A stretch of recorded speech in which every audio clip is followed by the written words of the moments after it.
Assalamualaikum warahmatullahi wabarakatuh. Perkenalkan, nama saya Dina Fitria, NIM 2111030101010 dari kelas 1A1.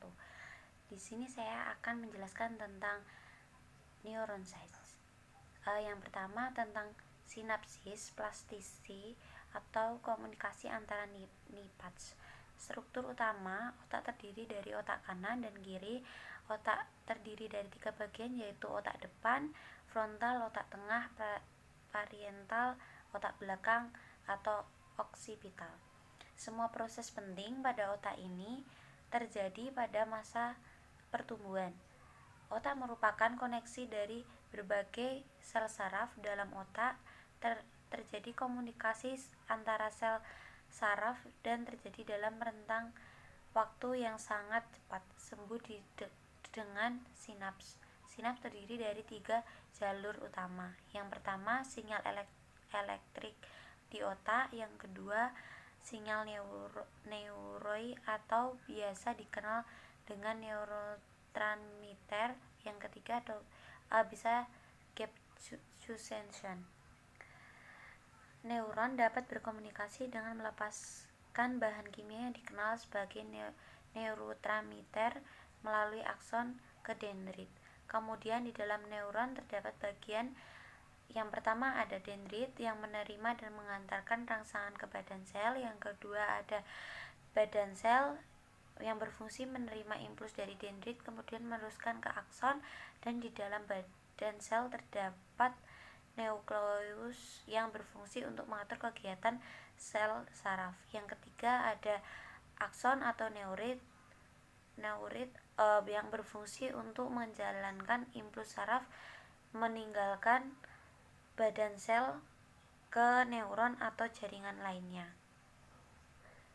Yang keempat ada selubung mielin yang berfungsi untuk melindungi akson dari kerusakan. Yang kelima ada sel schwann, yaitu jaringan yang membantu menyediakan makanan untuk akson. Yang keenam ada nodus Ranvier untuk mempercepat transmisi impuls saraf. Yang ketujuh ada sinaps yang pertemuan antara ujung akson di sel saraf satu dan lainnya. Yang kedelapan, ujung akson terdapat kantong bulbus kimia berisi zat kimia disebut neurotransmitter. Yang sembilan ada acetyl coil dan cholinesterase yang berfungsi menyampaikan impuls saraf pada sinaps. Yang kedua yaitu titik memori yang ada pada otak. Ada 5 jenis memori pada otak. Yang pertama, ingatan implits, yang ingatan di bawah alam sadar atau ingatan otomatis seperti aktivitas kita keseharian itu disimpan oleh memori ini, baik yang kita sadari maupun tidak. Contohnya menonton film secara berulang. Yang kedua, ingatan prosedural merupakan bagian ingatan implits atau ingatan yang secara tidak sengaja terjadi, kemunculan itu tidak disadari. Bertanggung jawab atas ingatan jangka panjang yang berhubungan dengan keterampilan motorik. Contohnya yang sudah tahu cara berjalan, berlari, mengambil benda, permainan bola voli, dan basket. Yang ketiga ada ingatan eksplisit, berbeda dengan ingatan limfilids. Ingatan ini memerlukan usaha yang lebih untuk menghadirkan ingatan kembali yang telah lalu. Usaha tersebut seperti mengingat tanggal, hari, nama, wajah. Yang keempat ada ingatan sematik, ingatan yang tidak berhubungan dengan pengalaman pribadi seseorang. Itu ingatan ini berarti tidak berdasarkan kejadian yang telah lalu. Terdiri dari jenis pemahaman yang kita pelajari secara umum seperti nama buah, cara menggunakan pensil, nama negara, dan bisa lainnya. Yang kelima, ingatan episodik merupakan koleksi unik yang ada pada masing-masing individu karena mengalami suatu kejadian tertentu seperti kenangan ulang tahun, kenangan masuk sekolah, dan pengalaman yang berkesan lainnya. Kemudian untuk memori sendiri itu ada memori jangka pendek dan jangka panjang.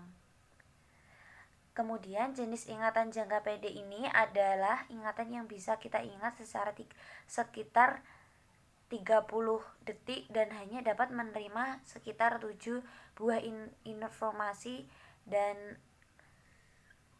dalam satu memori.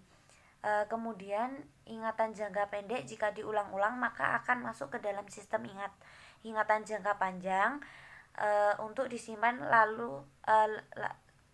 disimpan lebih lama dan muncul sebagai ingatan jangka panjang.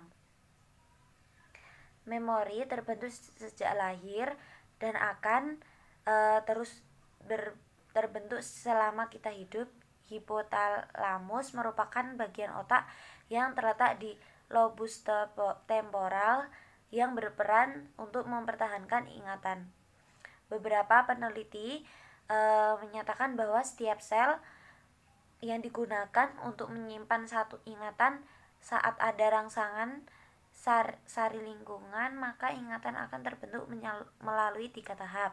Yang pertama, tahap belajar yang berfungsi sebagai proses di mana informasi diterima oleh indera tubuh. Yang kedua, tahap retensi yang berfungsi sebagai proses informasi disimpan oleh otak. Yang ketiga, ada tahap retrieval yang berfungsi sebagai memanggil kembali ingatan yang telah tersimpan sebelum kemudian membentuk memori atau ingatan baru. Selanjutnya ada lapisan pada air mata. Yang pertama adalah lapisan lendir, yang kedua adalah lapisan air, yang ketiga adalah lapisan minyak. Selanjutnya ada jenis-jenis mata.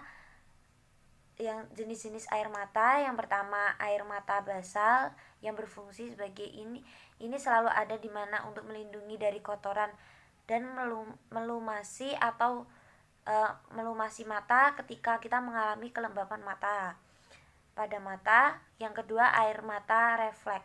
Bentuk pada mata mendapatkan rangsangan dari luar tubuh seperti benda asing, debu. Contohnya saat sedang memotong bawang.